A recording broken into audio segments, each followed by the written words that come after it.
They called her just a nurse. That was the first thing Dr. Mercer had said to her, 8 months ago, his voice carrying the weight of a man who'd spent a decade earning letters after his name.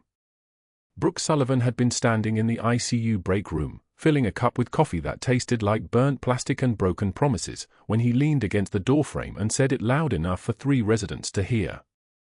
Not a question. A category. A ceiling.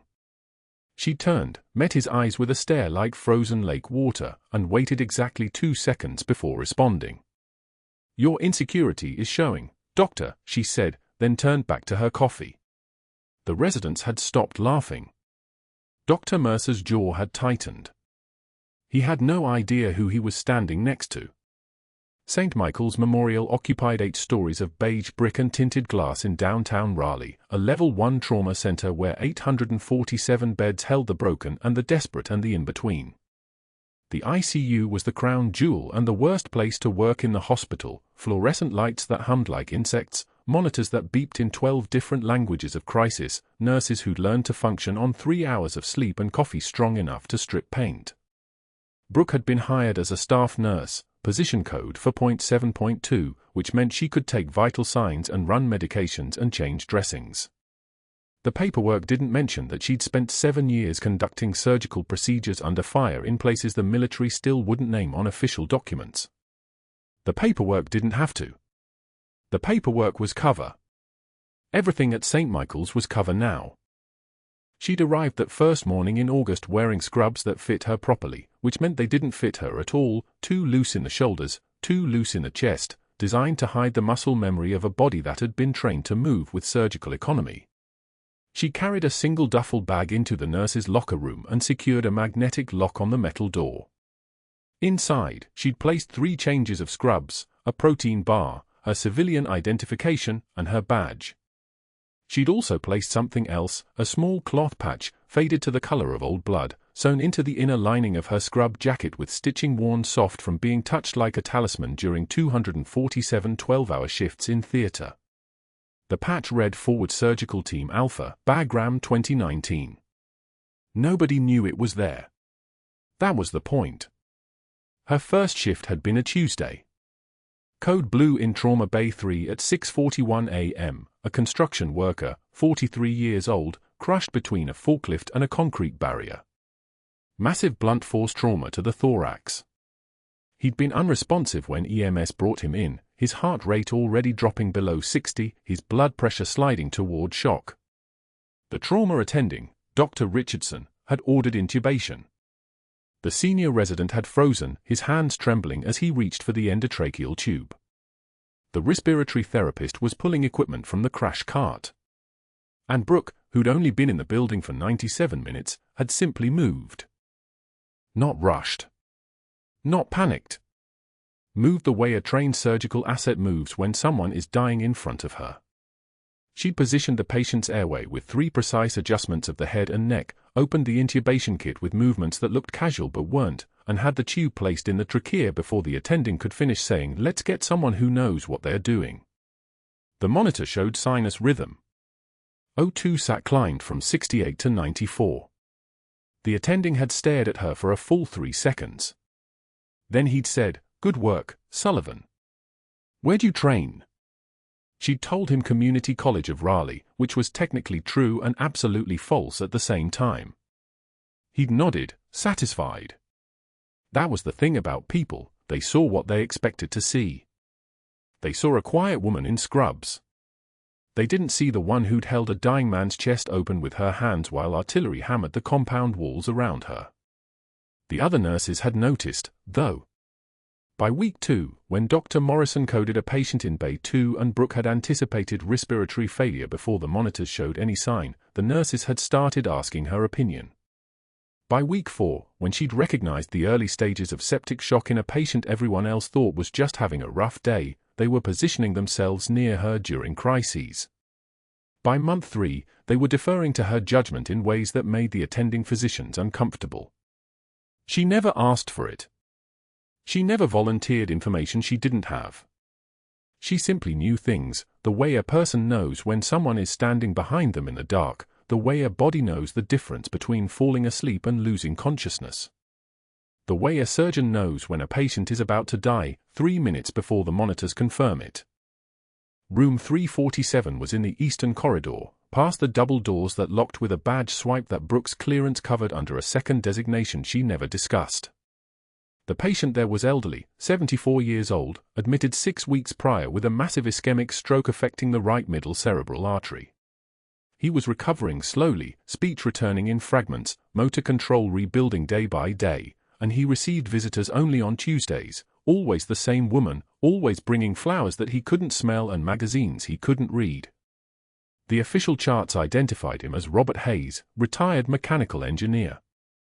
The classified file Brooke accessed every fourth shift from a locked terminal in the basement identified him as Admiral Thomas J. A. Blackwood, United States Navy, decorated veteran of the Cold War and 3 subsequent conflicts, currently residing at St. Michael's under protective custody due to credible death threats received on August 7, the day before Brooke had been hired. It wasn't a coincidence. Nothing about her life was a coincidence anymore. The naval intelligence contact had been clear in the briefing: stay invisible, watch for threats, and under no circumstances reveal your operational status. The Admiral was recovering well. The threats were expected to diminish. Standard protective watch detail, 16 weeks, possibly 24 if the threat assessment elevated. She would work her shifts, blend with the nursing staff, and report any suspicious activity to a secure line that existed on no official infrastructure. Simple. Clean. Professional. Except Dr. Mercer had started noticing her in the second month. It wasn't obvious at first. It was the kind of noticing that happens when a man realizes someone in his orbit doesn't defer to his gravity the way they're supposed to. Brooke had made the mistake of correcting him during morning rounds, not contradicting him, simply noting that the recent lab work showed potassium at 5.8, not 6.2 as he'd stated. He dismissed it with a wave, but his eyes had narrowed. A week later, he'd asked her to explain her assessment of a patient's mental status, and when she'd answered in precise medical terminology using the Glasgow Coma Scale, he'd interrupted her halfway through and said, "I don't recall asking for a lecture, Sullivan. Stick to the vitals." She'd nodded. Waited. Continued her assessment anyway, because the patient's pupils were blown and his corneal reflex was gone, and vital signs weren't what mattered anymore. Dr. James Mercer was 46 years old, educated at Duke, with a surgical background and the kind of professional reputation that gets built on taking credit for good outcomes and blaming others for bad ones. He'd been at St. Michael's for 9 years. He had a wife, 2 children in private school, a house with a mortgage that required him to maintain his position. He was competent, genuinely skilled with a scalpel, quick with diagnosis, able to handle crises with the kind of mechanical precision that comes from seeing enough of them. What he wasn't was exceptional. What he wasn't was respected by his peers the way Brooke was respected by hers, and that absence was beginning to show. By Brooke's 7th month at St. Michael's, Dr. Mercer had started timing his rounds to coincide with hers. He would appear in patient rooms where she was changing dressings or assessing wounds, and he would stand just close enough to be present, close enough to watch her work. Sometimes he would comment, "Careful with that dressing, Sullivan, it's sterile procedure, you know," even though she was executing it perfectly. Sometimes he would simply stare, his jaw working like he was chewing on something bitter. The other nurses had noticed too. They'd started warning her. "Watch out for Mercer," they'd say. "He doesn't like when nurses are too smart." But Brooke already knew about men like him. She'd been trained to recognize threats in their earliest stages, when they were still small enough to ignore. She'd been trained to wait. The rain started on a Wednesday. Brooke was leaving the hospital after a 12-hour shift, her shoulders aching in that particular way that came from sustained tension and concentration, when she found Dr. Mercer standing by her car in the parking lot. Just standing there. Waiting. He didn't speak. He just looked at her the way a man looks at something that's taken something from him. Then he turned and walked away into the rain, his white coat soaked through, his footsteps echoing off the concrete like a threat in Morse code. What she didn't know was that Dr. Mercer had spent the last week researching her background. What he didn't know was that research at that level triggered automated alerts in a system he had no access to. The alerts had been forwarded to a captain in naval intelligence who'd noted them and flagged them and decided, for now, to let the situation develop. After all, the best way to identify threats to an asset was to let those threats reveal themselves. What happened next would change everything. The first sign that Dr. Mercer had decided to destroy her came during Thursday grand rounds, when 30 residents, attendings, and nurses filed into the conference room at St. Michael's, their coffee cups steaming, their attention half-focused on the morning's teaching cases. Brooke sat in the back row, her hands folded precisely on the table, her scrub still damp at the collar from the pre-dawn code she'd managed in the ICU. She didn't know what was coming. That was her mistake. Dr. Mercer stood at the podium with a laser pointer in one hand and a stack of patient charts in the other. His voice had the particular tone of a man who'd been waiting for this moment.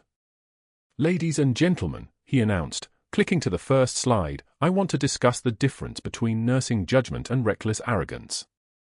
He circled her charting notes with a red laser dot, each movement deliberate, performative.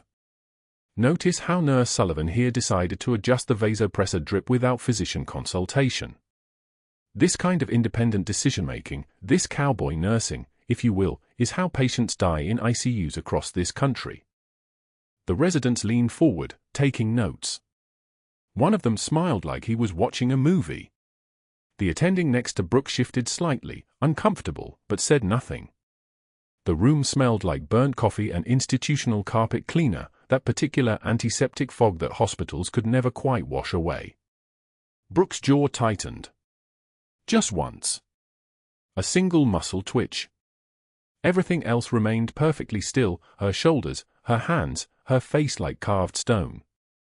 She could feel the heat of humiliation moving through the room like wildfire, could sense the attendings waiting to see if she'd crack, if she'd cry or excuse herself or retreat. They were watching the execution. When Mercer finally glanced toward the back row, waiting for her shame to bloom across her features, Brooke stood slowly. The chair scraped against the linoleum with a sound like a warning. Every eye shifted to her. She walked to the front of the room with her spine straight as rebar, and when she spoke, her voice carried to every corner of the conference room without raising in pitch or volume. "That adjustment saved Mr. Chen from going into cardiogenic shock while you were in the doctor's lounge reviewing your golf handicap. The attending signed off on it retroactively, and his creatinine improved by 2 points within 6 hours. Would you like me to project his current chart, or should we move on to the next patient whose life was actually saved?" The room went dead silent. Not the polite kind of silence. The kind where you could hear the fluorescent lights buzz overhead like angry insects. Mercer's face flushed crimson, spreading upward from his collar like a rash. He dismissed her with a wave, said something about irrelevant anecdotes, but his hand was shaking slightly as he clicked to the next slide. Brooke returned to her seat.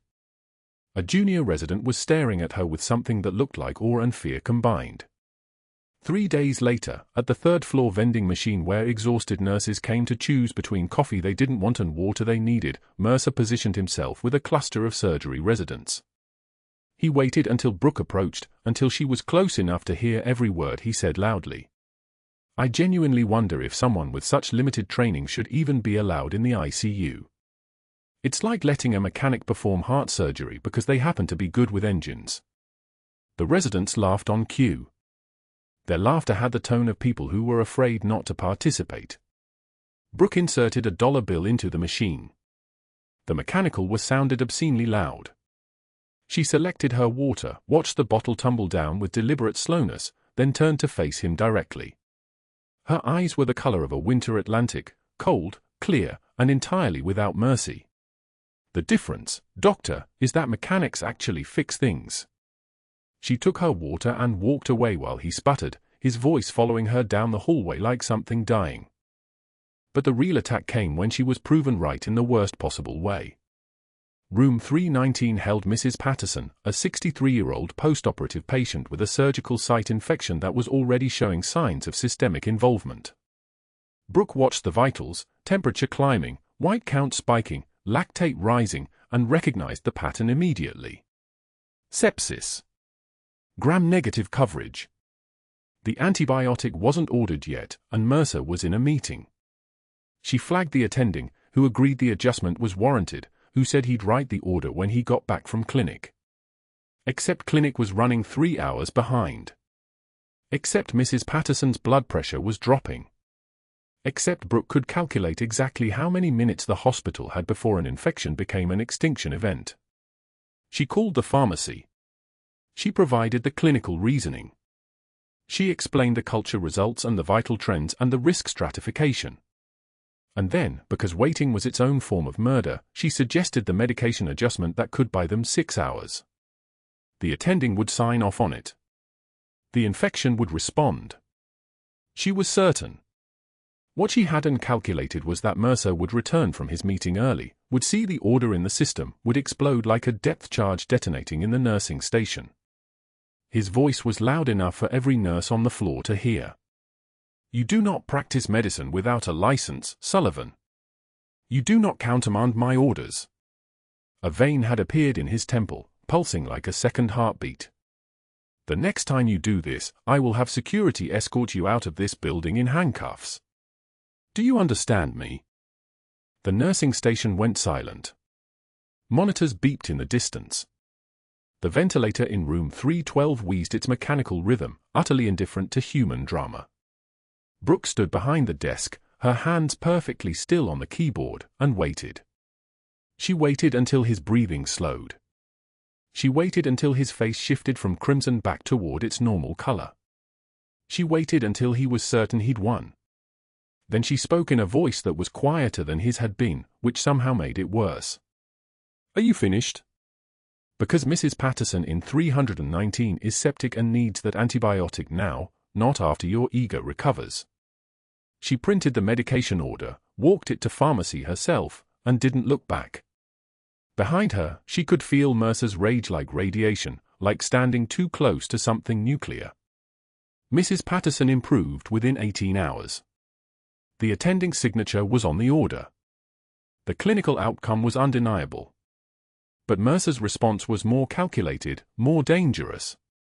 He began filing incident reports, meticulously worded complaints about unauthorized clinical decisions and scope of practice violations. Each form was a brick in a paper fortress. Each citation of hospital policy subsection 4.7.2 was another layer of institutional armor he was building around himself, constructing her termination one bureaucratic document at a time. What happened next came when Sarah Chen, a former Army medic who'd served 2 tours in Helmand Province, watched Brooke manage a rapid decompensation in the ICU hallway. A post-op patient had crashed, airway compromising, blood pressure bottoming out. The code team was for minutes out. Brooke had the nursing team positioned with the efficiency of soldiers establishing a perimeter, medication staged, backup equipment pre-positioned, roles assigned without a single wasted motion. She moved with the terrifying fluid precision of someone who'd performed this exact procedure in a tent in Bagram under incoming fire. Sarah watched the positioning, watched the resource management, watched the way Brooke's hands moved with combat-trained certainty. After the patient stabilized and was transferred to the ICU, Sarah found her in the medication room and closed the door quietly behind her. "I know that technique," she said simply. "The way you set up that code, that's forward surgical team positioning. I've only seen that in 2 places. One was the 75th Ranger Regiment. The other was Bagram. Where do you serve?" Brooke's face went carefully blank. Her voice dropped into a register that was less hostile and more absolute. "I don't know what you mean." Sarah studied her for a long moment, then nodded slowly. She understood. More than that, she recognized the language of someone who'd kept secrets long enough that secrets had become as natural as breathing. "Right. My mistake." But her eyes said she knew exactly what she'd witnessed, and more importantly, she knew why Brooke couldn't acknowledge it. She walked out without another word, and Brooke exhaled slowly, understanding that her cover had just developed its first significant fracture. That same week, while Mercer was carefully documenting his case against her, Brooke noticed something far more dangerous in Admiral Hayes's medical chart. Medication administration times that didn't match the nursing logs. Vital signs that had been altered, then corrected, then altered again. Someone was tampering with his records, and it was happening during shift changes when multiple staff cycled through the ICU. She cross-referenced the access logs with her classified briefing information and found irregularities that made her blood run cold. The Admiral wasn't just recovering from a stroke. He was in danger. Active, documented danger. The Naval Intelligence briefing had been explicit. Hayes was scheduled to testify about procurement fraud involving $127 million in military contracts. His testimony could end careers, could trigger federal investigations. The death threats had been credible enough to warrant protective custody under civilian cover. Her mission was straightforward: maintain position, monitor the asset, identify threats. The mission did not include getting fired. The mission did not include exposure. But the clock was ticking. The Admiral's transfer to Walter Reed was scheduled for 6 days. She just needed to keep him alive that long without blowing her cover, without revealing why she was watching this particular patient so closely, without letting Dr. Mercer succeed in his systematic destruction of her credibility. It was, she thought grimly, going to require some creativity. And possibly some rule-breaking. The ones who'd seen the worst often gave the most, and Brooke had seen things that would have shattered most people. She was still standing. The chief nursing officer's office smelled like recycled air and regret. Brooke sat across from her, Margaret Chen, 23 years in nursing administration, the kind of woman who'd built her career on protecting her staff. Today, she couldn't look Brooke in the eye. "I don't agree with this," Margaret said, shuffling papers on her desk like she might find permission to disobey written somewhere in the margins. "But Dr. Mercer has documented 17 separate incidents." 17, Brooke. "My hands are tied." The words landed like stones. Brooke's throat tightened, but her spine stayed straight against the chair. Muscle memory from years of receiving orders she didn't like. Take it. Acknowledge it. Move forward. What kind of incidents? Brooke's voice was steady. Curious. Not defensive. Margaret pulled a file thick as a novel. Unauthorized medication adjustment on the septic patient, his framing it as practicing medicine without a license. Charting discrepancies. 3 complaints from residents about your approach during code situations. A note that you bypassed chain of command when you spoke directly to the attending about a patient deterioration. She paused, turning a page. And most recently, he submitted a formal observation that you were in the stairwell during the code on trauma 2, and he wants clarification about your whereabouts and actions. Brooke said nothing. The stairwell. The needle decompression. The Admiral's collapsed lung re-inflating in 40 seconds before anyone else knew what was happening. You're being reassigned, effective immediately. Post-surgical recovery, 2nd floor. It's a lateral move, not a demotion. You'll maintain your salary and benefits. The words kept coming, but Brooke was already calculating what this meant. Admiral Hayes was ICU. Room 347. 3rd floor. She couldn't monitor him from 2 floors away. She couldn't see his vitals, couldn't track his orders, couldn't protect him if someone was making changes to his care protocol. The patient in 347 has complex needs, Brooke said quietly. I've been managing his recovery for 8 weeks. Changing his care team mid-trajectory is dangerous. There's continuity of care protocols specifically designed. Dr. Mercer specifically requested you be removed from his service. Margaret finally met her eyes, and Brooke saw the apology there, deep and real. I'm sorry, Brooke. I pushed back. I told him the request was unusual. He cited scope of practice concerns and said he had documentation to support his position. She closed the file. My hands are tied. Brooke stood. When? Today. Shift supervisor will brief you on 2nd floor assignments at the start of your next rotation. The parking garage that night smelled like hot asphalt and diesel fuel, the smell of things burning away. Brooke sat in her Jeep with the engine running, watching the hospital entrance for stories above. Her phone was already in her hand, encrypted line to her naval intelligence handler. A man who'd never given her his real name, who communicated through dead drops and encrypted messages, whose voice on secure calls sounded like a tank idling in a garage, all power and controlled force.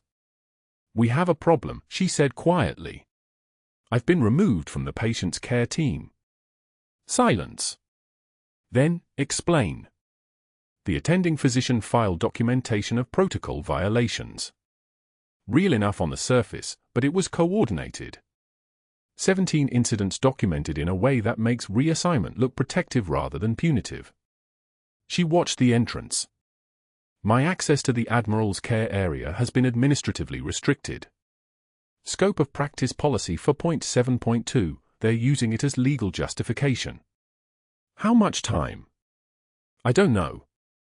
But whoever Mercer is, he's competent. He didn't just file complaints. He built a paper trail. Dates, times, witness observations. It's solid enough that the nursing director couldn't override it without legal exposure." Her handler's breath was audible through the encrypted line. "Controlled. Deliberate. You have 48 hours. We're extracting the asset at 0600 on Friday. Military transport, signed documentation, security cleared." A pause. "Can you maintain observation remotely?" Brooke looked up at the ICU windows. Lights moving behind the glass. Nurses charting. Monitors displaying their red and green numbers like a digital heartbeat. "I'll find a way," she said. She didn't disconnect. She waited. "Do not break cover. Repeat, do not break cover. If you're exposed, the Admiral's security profile becomes compromised.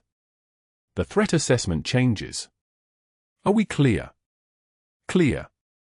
You have 48 hours. The line went dead. Brooke sat in the dark for 5 minutes, engine running, fingers steady on the steering wheel. 48 hours wasn't much time. But it was something. She waited until 11 p.m., until the shift change momentum had crested and settled. Until the night nurses were locked in their routines and the night supervisor was 3 floors down processing a new admission.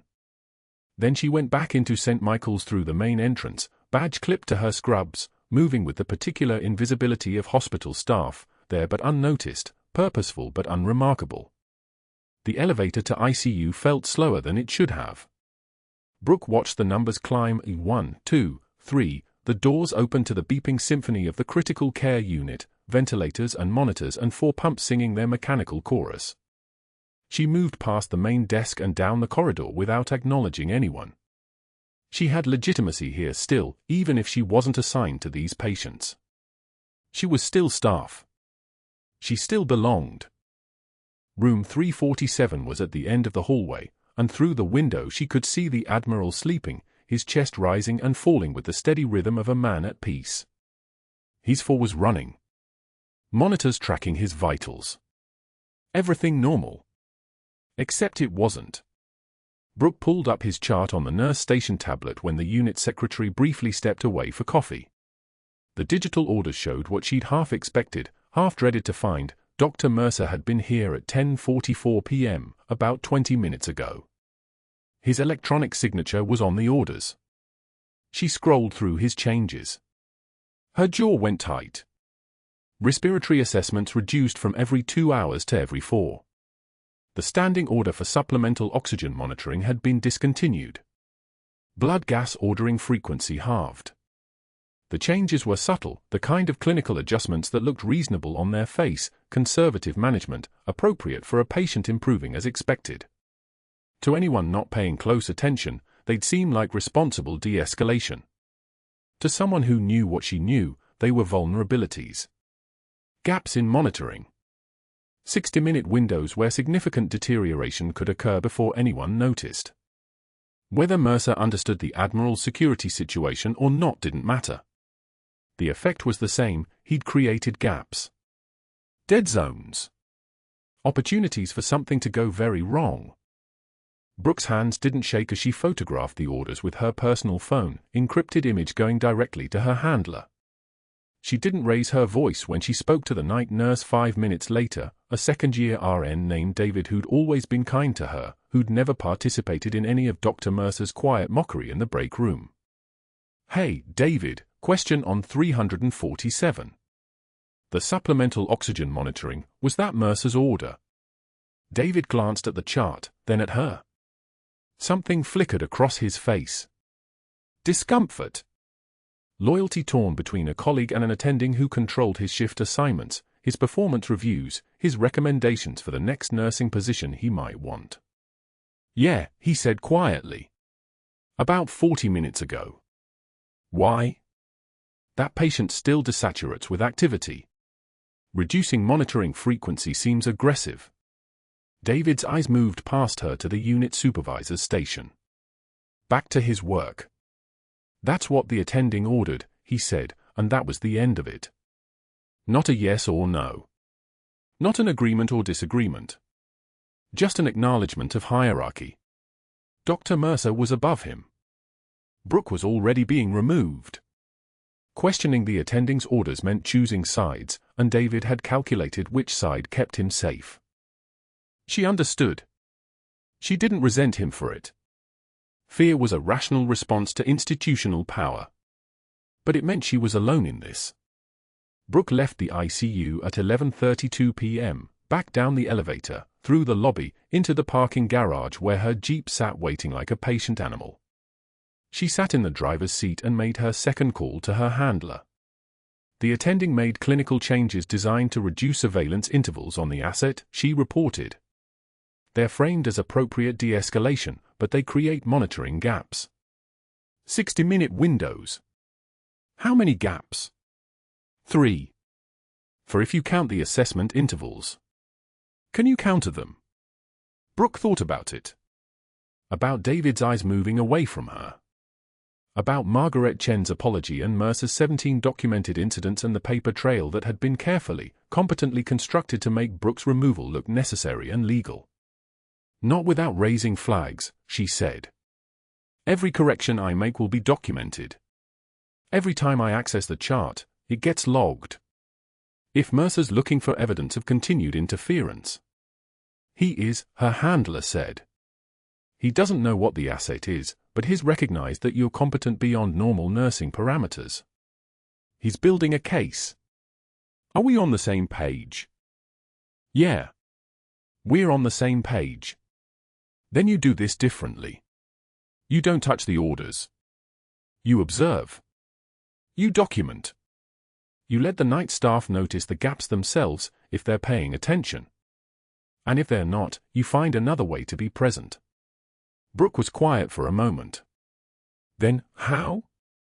"That's your specialty, Captain. You've worked in worse constraints."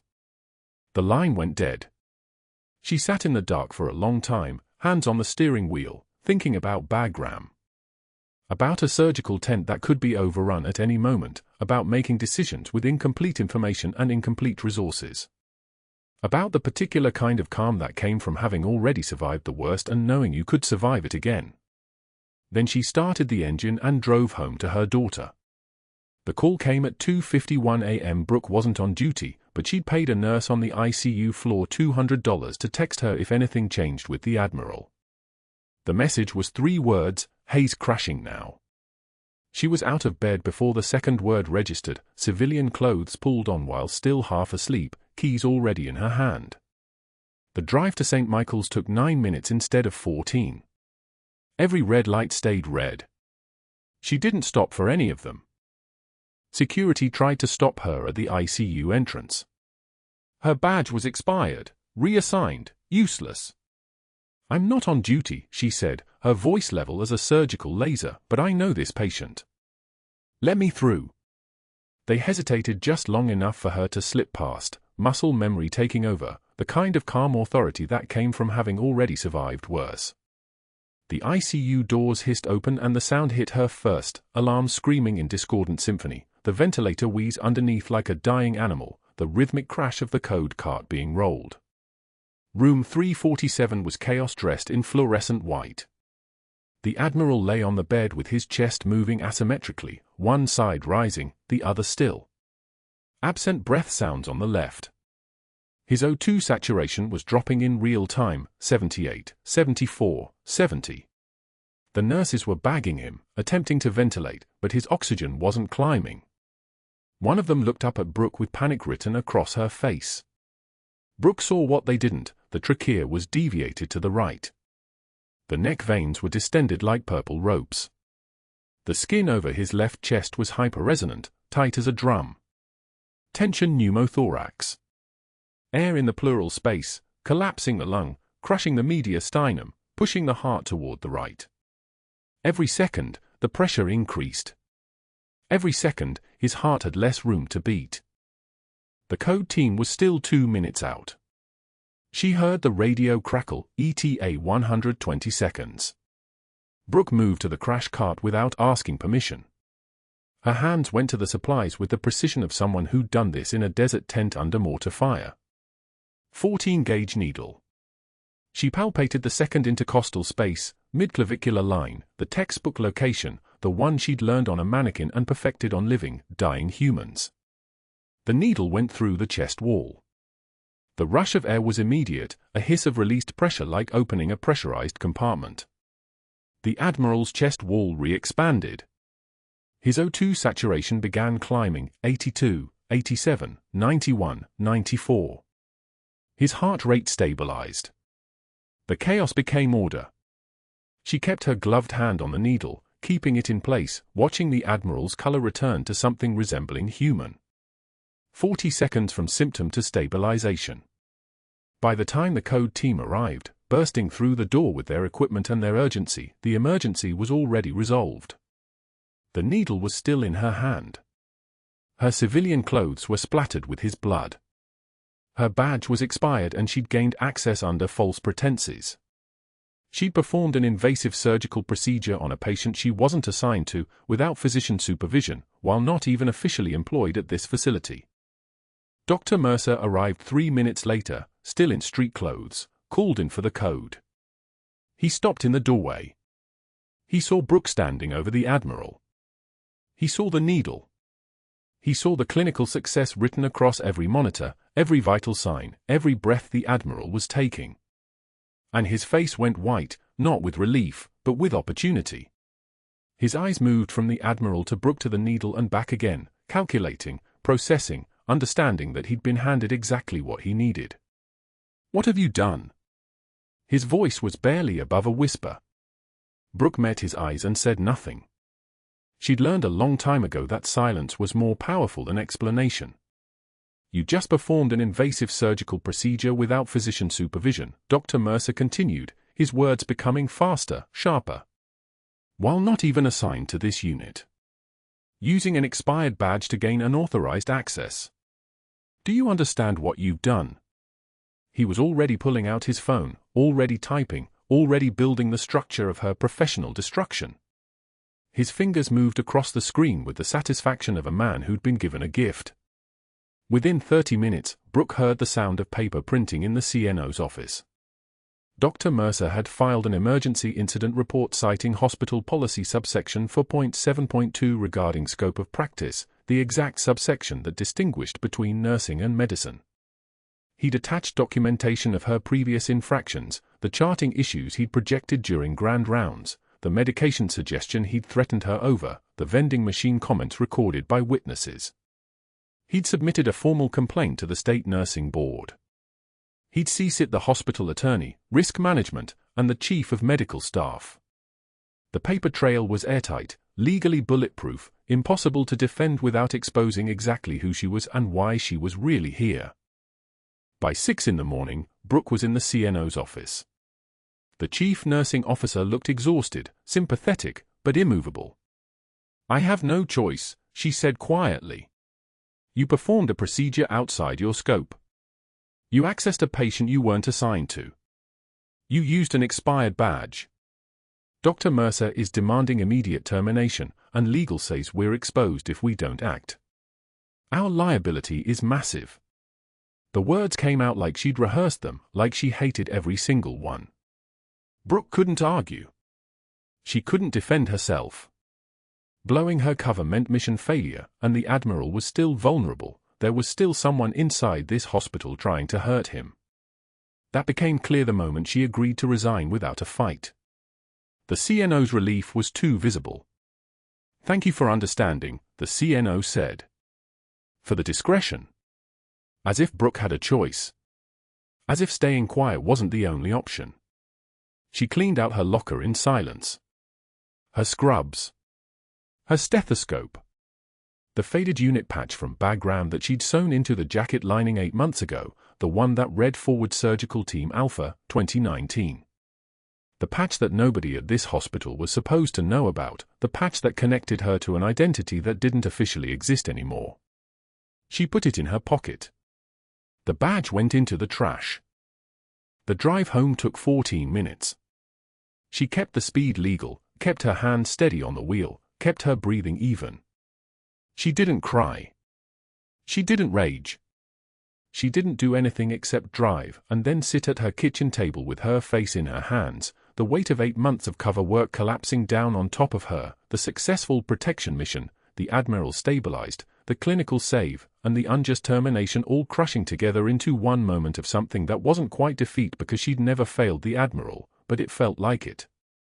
The front door opened at 2:58 p.m. Emma, home from her half-day at school, her backpack bouncing against her shoulders, her 7-year-old confusion filling the room like a weapon Brooke wasn't prepared for. "Mommy." Emma's voice was small, uncertain. "Why are you crying? Why aren't you at work?" She dropped her backpack and moved toward the kitchen table with the directness only children possessed, the kind of honesty that had no mercy. "Did something bad happen?" Brooke couldn't answer.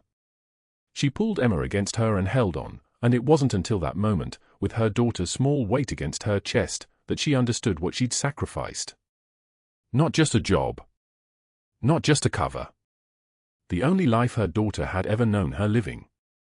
But that wasn't the worst part. 24 hours later, the hospital administrator called at 7:43 p.m. "Miss Sullivan, we need you to return to St. Michael's immediately. Admiral Hayes has regained full consciousness and is asking for you by name. He's refusing further treatment until he speaks with you." Brooke's blood went cold. This wasn't protocol. This was exposure. This was something bigger than a code or a procedure or a cover story. This was the moment when everything changed. She told Emma to stay with the neighbor. She grabbed her keys. She drove to St. Michael's with her heart hammering like it was trying to escape her chest. The hospital administrator was waiting at the ICU entrance. The chief nursing officer. Dr. Mercer, his face already registering the confusion of a man who'd won and now couldn't understand why he was being asked to stand down. They let her through without a word. The ICU doors opened. Room 347 was waiting. Admiral Hayes sat up in his bed, oxygen cannula in place, his eyes clear and sharp and focused entirely on her. When he saw Brooke step through the doorway, his face transformed. He reached out a shaking hand and whispered a single word that changed everything: "Valkyrie." Behind her, she heard them coming before she saw them. Boot heels on tile. Military cadence. The sound of dress uniforms and authority and a world she'd left behind. A Navy captain in dress whites entered first, carrying a leather folder. Behind him, a 2-star admiral she didn't recognize, his presence making the air pressure change, the kind of calm that came from commanding men in combat. The captain opened the folder and began reading in a formal voice that filled the room like an obituary: "Captain Brooke Sullivan, United States Navy, for extraordinary heroism during combat operations, Forward Surgical Team Alpha, Bagram Airfield, Afghanistan, 2019. Dr. Mercer made a strangled sound. "Captain? This is absurd. She's a nurse. This is some kind of..." The 2-star admiral cut him off with a single raised hand and a voice like a glacier melting over broken glass: "You will be silent." The captain continued reading, each word and nail being driven into everything Dr. Mercer had built. "Captain Sullivan performed 47 emergency surgical procedures under direct enemy fire during a 72-hour siege, working without sleep, without adequate supplies, sustaining multiple shrapnel wounds while maintaining medical operations for 63 Marines and Army personnel under conditions of active combat." He paused. A Pentagon liaison stepped forward, a woman in civilian clothes with a badge that said NCIS. Captain Sullivan's current assignment at St. Michael's was classified protective surveillance. She maintained cover under extreme professional persecution. She saved Admiral Hayes's life twice. Once from the medical emergency you just attempted to criminalize. And once from what we've now identified as an active threat inside this hospital itself. The room went so quiet you could hear the fluorescent lights humming overhead. The NCIS agent pulled out a tablet, her voice clinical and measured like someone reading an autopsy report. The access logs Captain Sullivan flagged showed a pattern of unauthorized chart modifications during shift changes. We expanded the investigation to all of Dr. Mercer's patients over the past 18 months. Dr. Mercer's face cycled through colors, red to white to something closer to ash. This is outrageous. I demand to speak with hospital legal. You'll be speaking with federal investigators, the agent cut him off. Her tone carried the weight of someone who'd done this before, who'd watched powerful men crumble under the weight of their own documentation. The same investigation you weaponized to terminate Captain Sullivan gave us probable cause to examine your clinical practice in detail. She turned the tablet around. A spreadsheet filled the screen, columns of patient names, dates, altered values highlighted in red. The hospital administrator leaned closer, his face draining of color. We found a pattern, the agent continued, her voice steady as a laser. Altered medical records designed to conceal clinical errors. At least 11 patients under your care experienced adverse events that you subsequently documented as unavoidable complications. 3 of those patients died. The fluorescent lights hummed overhead, and in that hum was the sound of careers ending. Dr. Mercer gripped the edge of the table, knuckles white. You modified lab values, the agent said. Backdated orders. Deleted nursing notes that contradicted your narrative. The very investigation you initiated to destroy Captain Sullivan's career uncovered your own malpractice. She paused, letting that land like a blade. We have the original server logs. Every deletion, every modification, time-stamped and attributed to your user ID. The hospital administrator made a sound, not quite words, just the sound of air leaving a man's lungs. He looked at Dr. Mercer the way someone looks at a bomb that's just been disarmed. The state medical board has already been notified. They're launching a criminal referral. Dr. Mercer was backing toward the door now, his carefully constructed authority crumbling like old plaster. Those were judgment calls. Clinical decisions. You can't possibly. We have the originals, the agent said flatly. Server backups. We have everything. Security appeared in the doorway then, 2 officers in dark uniforms, and suddenly the room felt smaller. Brooke stood motionless in her civilian jacket, the navy cross pinned to the fabric catching the light. She didn't move. Didn't speak. Just watched. The administrator's voice shook with rage. Dr. Mercer, you're terminated effective immediately. Security will escort you from the building. You're never to have patient contact at this facility again. Your medical license is being referred to the State Board for emergency suspension pending criminal investigation. As the security officers stepped forward, Dr. Mercer looked at Brooke, really looked at her for the first time since the Admiral had whispered that single word, Valkyrie. His eyes were the eyes of a man watching his entire world collapse, watching the weapon he'd forged turn inward. You set me up, he whispered. It wasn't rage. It was the sound of comprehension. Brooke's expression didn't change.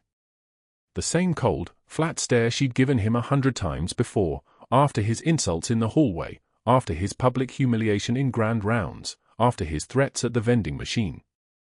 She'd never given him the satisfaction of anger. Never given him anything but her composure and, when he pushed far enough, a single devastating sentence. This time, she simply spoke 4 words. No, Doctor. You destroyed yourself. Then she turned her back on him, the same way she'd done after every one of his insults, that slow deliberate pivot, her spine straight as rebar, and walked toward the window overlooking the ER. Behind her, she could hear the soft click of handcuffs, the shuffle of feet, the sound of a door closing on a life. Within 3 days, the state medical board suspended his license pending the criminal investigation. Within a week, the only job Dr. Mercer could find was teaching CPR certification at a community college 40 miles outside Raleigh for $15 an hour. He stood in front of bored teenagers in fluorescent-lit classrooms, demonstrating chest compressions on a rubber dummy, his voice mechanical and hollow. His MD diploma was boxed up in his garage, next to his resignation letter and the newspaper clipping of his termination. The federal investigation expanded. The hospital's procurement system came under scrutiny. 17 indictments were filed: administrators, vendors, one orthopedic surgeon who'd been billing for procedures he never performed. The same institutional machinery Dr. Mercer had tried to weaponize against Brooke had ground him to dust instead. What the hospital leadership eventually acknowledged was this: Dr. Mercer hadn't just pursued a vendetta. He'd been covering his own incompetence all along. The medication adjustment Brooke had suggested, the one that saved the septic patient, the one Mercer had threatened her over, had been correct. The patient had survived because of her, not despite his opposition. Every time he'd called her out, documented her, restricted her access, he'd been protecting himself, not the patients. The hospital issued a formal apology. Not to Brooke, she didn't need it. But to the families of the 3 patients who died under his care, whose complications he'd buried in falsified records. Those families would receive settlements. Those families would never get their loved ones back, but they would at least have the truth. 2 weeks later, Brooke walked through the halls of St. Michael's in a different uniform. Not scrubs. Business attire, pressed and dark, with a hospital ID that read Director of Emergency Medicine. The board had offered her the position as part of a complete departmental overhaul. A chance to rebuild from the ground up. Admiral Hayes had been transferred to Walter Reed and was making a full recovery. His testimony had been delivered successfully. The intelligence operation had concluded. The threat had been neutralized. The Admiral had called her personally before he left, his voice thick with gratitude. She'd listened in silence, the way she always did, and when he finished, she'd simply said, "Glad you're going to be okay, sir." Sarah Chen, the former Army medic who'd recognized Brooke's combat surgical technique that day in the stairwell, was now her deputy director. 2 combat veterans rebuilding an ER culture from the ground up, bringing military precision and grace under pressure to civilian medicine. The nursing staff who'd watched Dr. Mercer humiliate Brooke now understood what they'd witnessed. Not just a petty tyrant, but a man so insecure about his own abilities that he'd needed to destroy competence he couldn't control. They'd seen her respond to every attack with composure. They'd seen her stand in the face of his rage and never flinch. And they'd seen her identity revealed to be something they'd only half understood, that this woman wasn't just a nurse. She was a captain. She was a soldier. She was someone who'd walked through fire and chosen to walk back in anyway. The day Brooke took her new office, Emma came for a visit after school, wearing her backpack and light-up sneakers, her second-grade face bright with wonder at the new space. She sat in the big director's chair, spinning slowly, watching her mother unpack boxes. "Mommy, can I see the medals again?" Emma asked. Brooke opened her desk drawer and pulled out the blue presentation box, the one the Navy captain had handed her. Inside, the Navy Cross and Purple Heart lay against dark velvet, the ribbons bright and undimmed by time. But Emma didn't look at the medals. Instead, her small fingers reached for Brooke's jacket, hanging on the office door, and found the inside lining. The faded unit patch sewn there in careful stitches, Forward Surgical Team Alpha, Bagram 2019. The threading was worn soft from years of being touched before difficult shifts, a reminder of who she'd been and the lives she'd saved in that place where the sun burned like it was trying to scour the earth clean. "Did you really help all those people?" Emma asked, her voice small and certain. Brooke knelt down to her daughter's eye level, eye to eye, the way she'd learned to do in a place where eye contact meant everything. "I did. 63 people in Bagram. The Admiral twice over. And I'll keep helping people. That's what we do." Through the office window, she could see the ER below, the organized chaos of trauma bays and triage, the ventilators wheeze and monitor beep, the controlled intensity of a place where lives were saved and lost in the space between heartbeats. The place where she'd always belonged. Not despite her military service, but because of it. The patients who arrived broken, the staff who needed someone who'd seen worse and survived, who knew that panic was just data waiting to be processed.